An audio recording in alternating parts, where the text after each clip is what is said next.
Assalamualaikum warahmatullahi wabarakatuh. Sebelumnya perkenalkan, kami dari kelompok 5 akan memaparkan materi tentang peraturan kebijakan.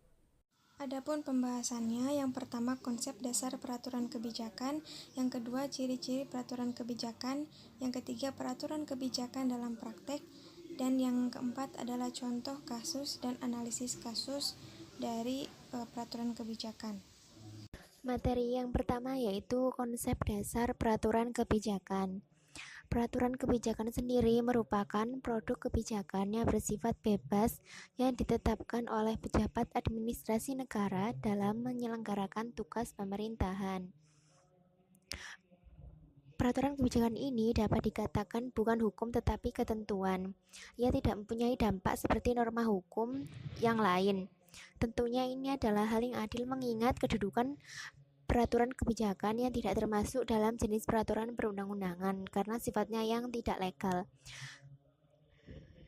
Dampak peraturan kebijakan juga tidaklah sekuat norma hukum seperti biasanya. Ia dibentuk memang untuk tujuan menyimpangi hukum positif yang berlaku.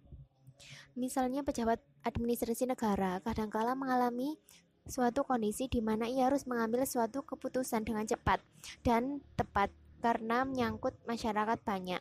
Namun di sisi lain, ia juga terikat oleh peraturan-peraturan administrasi negara yang mengikat jabatannya sebagai seorang pejabat administrasi negara. Dalam kondisi yang serba cepat seperti ini, maka pejabat administrasi negara dituntut untuk memiliki kejelasan dan sikap tindak yang tepat lagi bertanggung jawab untuk mengakomodir kepentingan masyarakat tersebut dengan cara mengeluarkan peraturan kebijakan. Hal seperti itulah yang melatar belakangi peraturan kebijakan lahir. Syarat-syarat diberlakukannya peraturan kebijakan antara lain, yang pertama, tidak bertentangan dengan peraturan dasar yang mengandung wewenang. Yang kedua, tidak dapat bertentangan dengan nalar sehat. Yang ketiga, harus dipersiapkan secara tepat dan cermat. Yang keempat, isi kebijakan harus jelas memuat hak dan kewajiban warga masyarakat yang terdampak. Yang kelima, harus memenuhi syarat dan kepastian hukum materi. Ciri peraturan kebijakan atau Beleitsregel. Yang pertama adalah aturan kebijakan, bukan merupakan peraturan perundang-undangan. Yang kedua, asas-asas pembatasan dan pengujian terhadap peraturan perundang-undangan tidak dapat diberlakukan pada aturan kebijakan. Yang ketiga, aturan kebijakan tidak dapat diuji secara with mitigate karena memang tidak ada dasar peraturan perundang-undangan untuk membuat keputusan aturan kebijakan.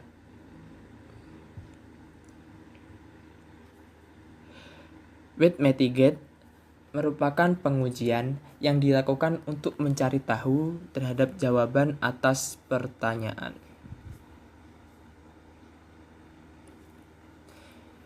Kemudian yang keempat adalah aturan kebijakan dibuat berdasarkan Fries-Emerson dan ketiadaan wewenang administrasi bersangkutan membuat peraturan perundang-undangan.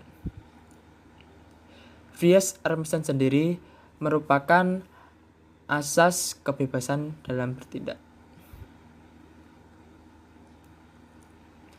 Kemudian yang kelima adalah pengujian terhadap suatu aturan kebijakan lebih diserahkan kepada dual mitigate sehingga batu ujinya adalah asas-asas umum pemerintahan yang layak. Dual mitigate itu merupakan asas kemanfaatan hukum. Dan yang keenam adalah dalam praktik diberi format dalam berbagai bentuk dan jenis aturan, yakni keputusan, instruksi, surat, edaran, pengumuman, bahkan dapat dijumpai dalam bentuk peraturan. Materi yang selanjutnya, peraturan kebijakan dalam praktek.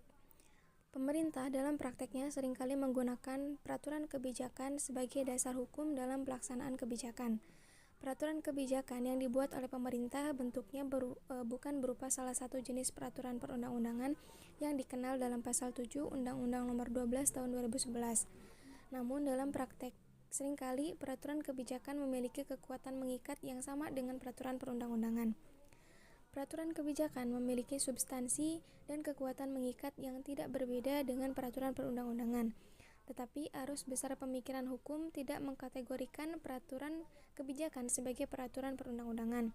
Padahal, menurut At-Tamimi, peraturan kebijakan ini dilihat dari bentuk dan formatnya seringkali sama dengan peraturan perundang-undangan, lengkap dengan pembukaan berupa considerans atau menimbang, dasar hukum, batang tubuh berupa pasal-pasal, bagian, bab, serta penutup yang serupa dengan peraturan perundang-undangan.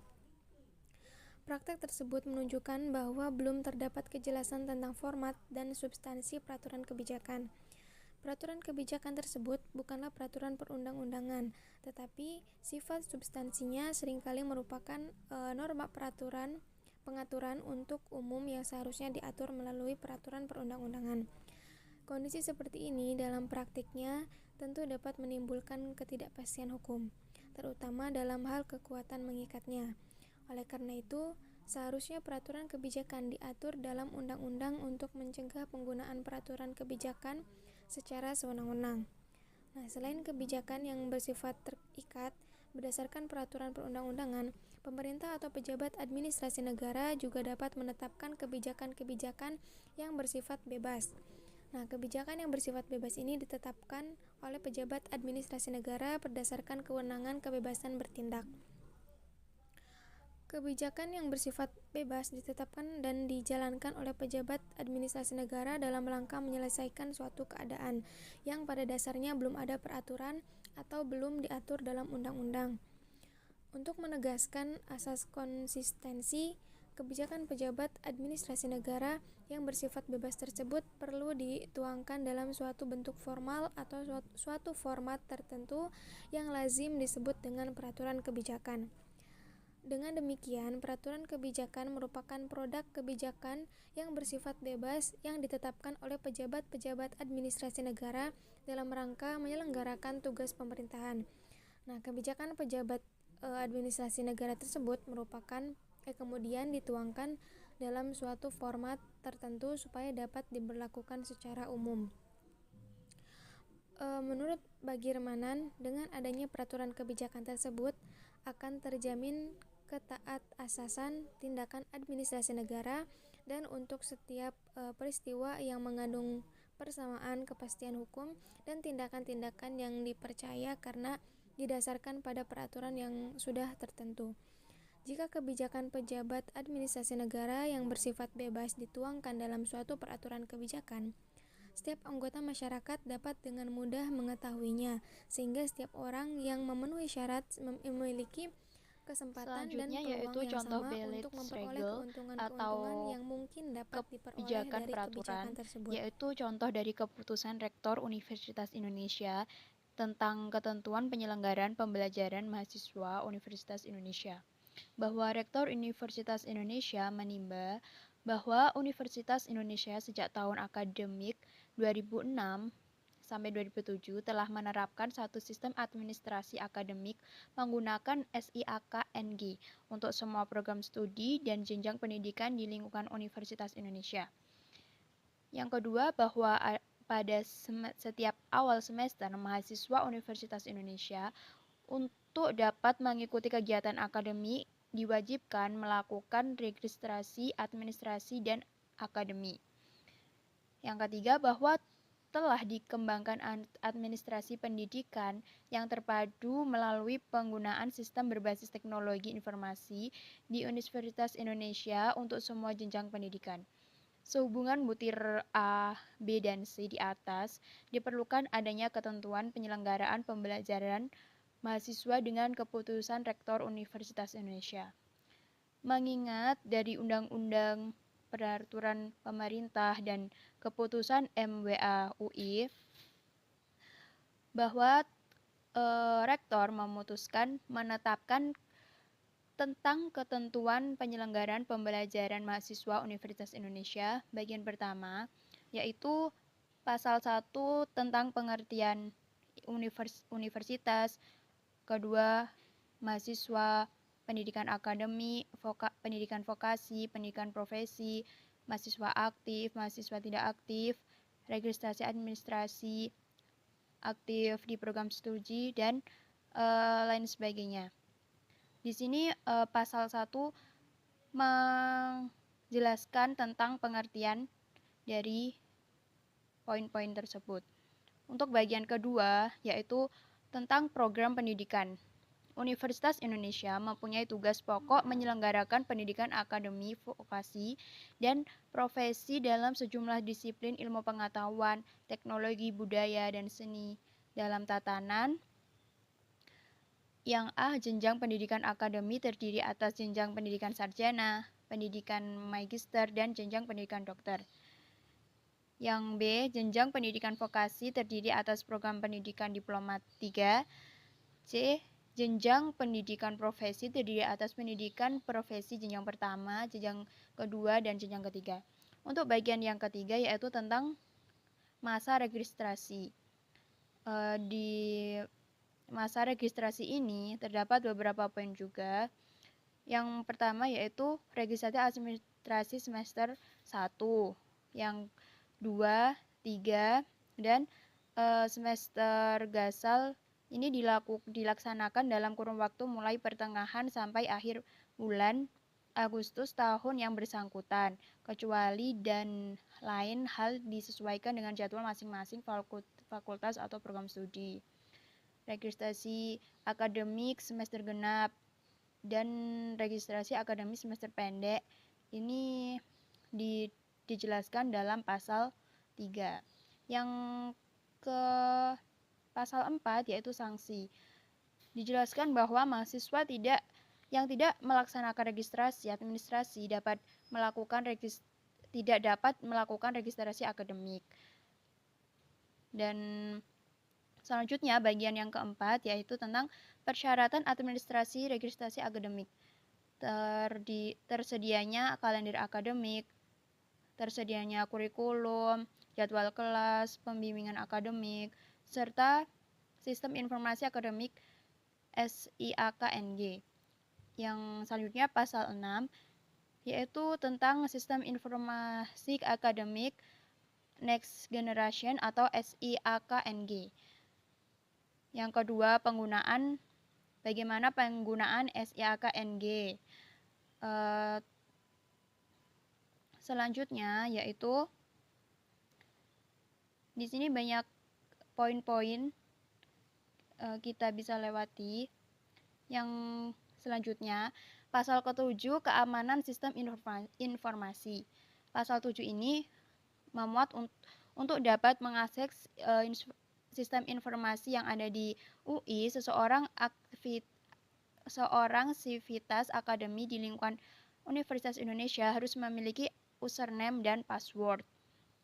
Serta seluruh pengguna sistem wajib menjaga kerahasiaan informasi secara benar dan bertanggung jawab. Setiap perubahan peranan untuk akses administrasi pendidikan wajib dilaporkan ke fakultas. Dan ada beberapa poin lagi di sini.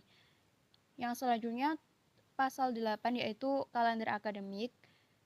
Kalender akademik merupakan pedoman yang berlaku umum bagi fakultas atau program dan sivitas akademi di lingkungan Universitas Indonesia dalam melakukan tridharma perguruan tinggi. Kalender akademi sebagaimana ayat 1 diterbitkan 1 kali dalam 1 tahun. Yang untuk pasal ke-9 yaitu tentang kurikulum mahasiswa, kurikulum dalam mata kuliahnya. Selanjutnya pasal ke-10 yaitu tentang jadwal kuliah. Setiap menjelang awal semester, fakultas atau program menetapkan jadwal kuliah untuk menjalankan suatu kurikulum yang terdiri dari nama, kelas, koordinasi kelas, hari jam kuliah, dan lain sebagainya. Yang pasal ke-11 yaitu setiap mahasiswa mempunyai seorang pembimbing akademi yang ditetapkan oleh fakultas atau yang bisa disebut dengan wali dosen, seperti itu. Yang selanjutnya pasal 12 yaitu tentang proses perwalian. Di sini mahasiswa mengisi isian atau rencana studi atau IRS secara online. menetapkan jumlah SKS, serta apakah berkonsultasi IRS-nya di sini benar atau tidak kepada wali dosen. Selanjutnya, pasal ke-13 atau proses perkuliahan. Dosen atau tim dosen menyiapkan satuan acara pengajaran atau SAP untuk mata kuliah tertentu yang menjadi tanggung jawabnya. Absen perkuliahan diadministrasikan oleh subbagian akademi program studi. Bagian kelima, pasal 14 yaitu tentang evaluasi hasil pembelajaran mahasiswa. Ya, ini terdapat beberapa poin. Evaluasi terdiri dari mata kuliah, putusan studi, akhir studi, dan lain sebagainya. Untuk pasal ke-15 yaitu tentang evaluasi mata kuliah. Dosen atau tim dosen melakukan evaluasi hasil belajar setiap semester terhadap suatu mata kuliah tersebut. Dan ada beberapa poin juga di sini. Untuk pasal 16, evaluasi putus studi. Evaluasi putus studi untuk mahasiswa berbagai jenjang pendidikan diatur secara tersendiri. Evaluasi akhir studi, pasal 17 menetapkan kelulusan mahasiswa pada akhir studinya di UI ditentukan secara tersendiri dengan surat keputusan rektor. Serta bagian ke-6 yaitu tentang penutup, pasal 18. Hal-hal yang belum diatur dalam keputusan ini akan diatur lebih lanjut. Keputusan ini berlaku sejak tanggal ditetapkan dan ketentuan apabila terdapat kekeliruan dalam keputusan ini akan diperbaiki sebagaimana semestinya. Sekian dari penjelasan saya.